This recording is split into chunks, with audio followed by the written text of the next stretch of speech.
Hey y'all, so I've been meaning to do an update for a while, what I've been working on. I bought a lathe, a record cutting lathe, and it's already been modified in several ways, but I'm having to do more work on it. So I haven't had anything to show. I haven't actually embossed any records or anything yet. Uh, I have the cutter head rebuilt. I just had an issue with the spindle sort of falling off of the motor, so I fixed that a few minutes ago.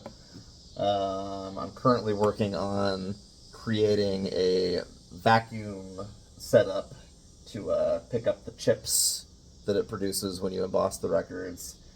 So I've been like experimenting with various tubes and whatnot, different little pipes and bits and pieces. Um, so I don't have anything to really show you yet, but this is what I've been up to. I'm going to start making my own records rather than paying exorbitant prices for way too many copies that I'll never sell. I'll just make as many as I need whenever I want to. I might, at some point in the near-ish future, maybe in a year, uh, begin offering my services, cutting records for folks who need their music to be out in the world in a physical format. But it's early days, so I gotta learn how to do this first. And it's spinning, so far so good. Um, that's it. Talk to you later.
Okay, so this is a much better design.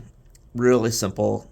Probably just need to use some rubber bands on the ends to hold it in a fixed position once I attach a new vacuum nozzle, which will just be a similar looking piece to this, just a little curved shape, maybe like an L shaped piece. So that'll be the next step.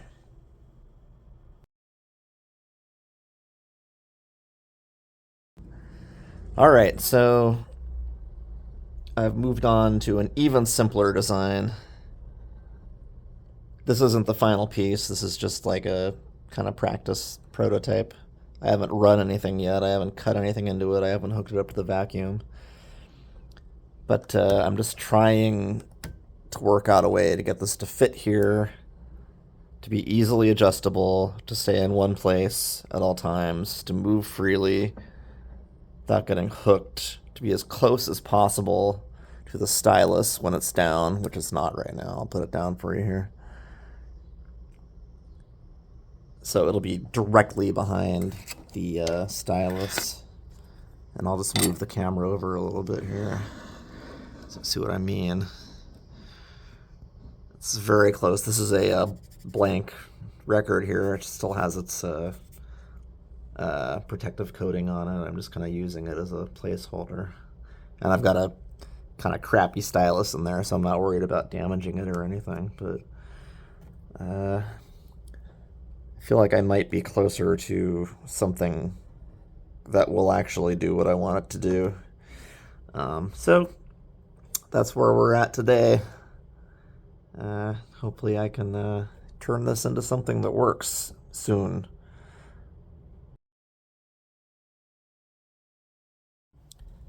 Hello again. So since the last post, which I know was just a little while ago, I got a package in the mail because I had an idea of a way to connect this, and I was waiting for these nuts and bolts and mending brackets to arrive, and I threw together this little prototype with a little piece of pipe I already had cut, and I think this might be kind of a great solution that I came up with.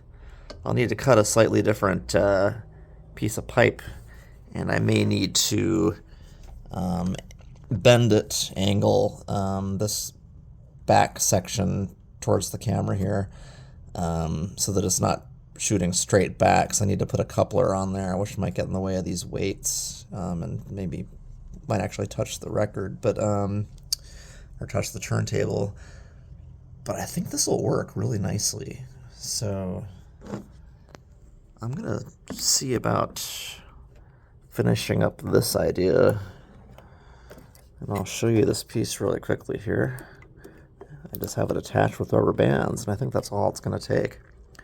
But it's a really pretty simple little bit there, so we'll see how it goes.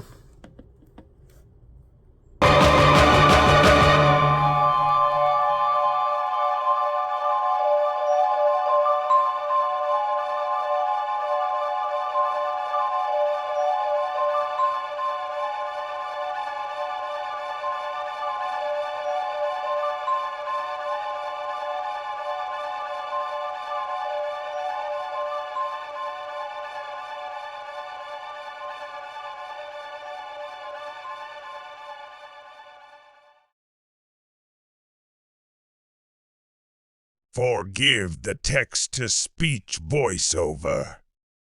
I'm editing on a train. I'm very tired, and I don't want to be that guy. So, I tested my homemade Rek-O-Kut vacuum system last night.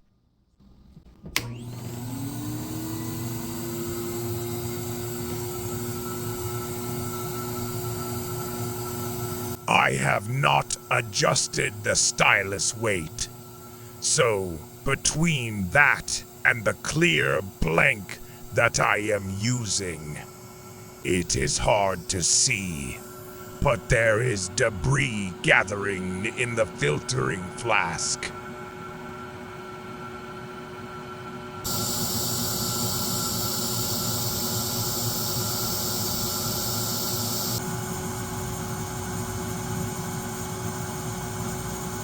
This video shows the only test I had time to run, as the vacuum motor overheated, thus requiring an extended cool-down time.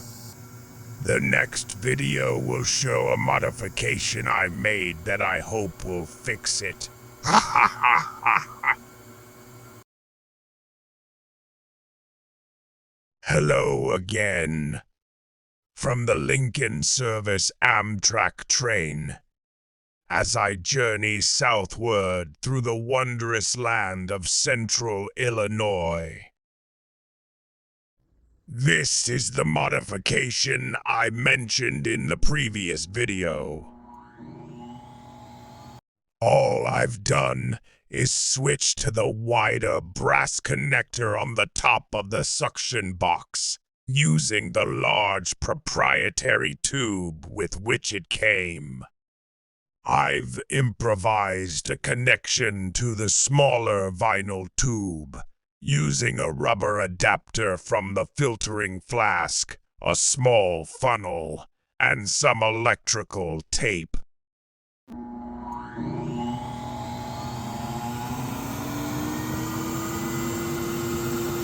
I hope this will help mitigate the overheating the vacuum motor experienced during the initial test. We shall see.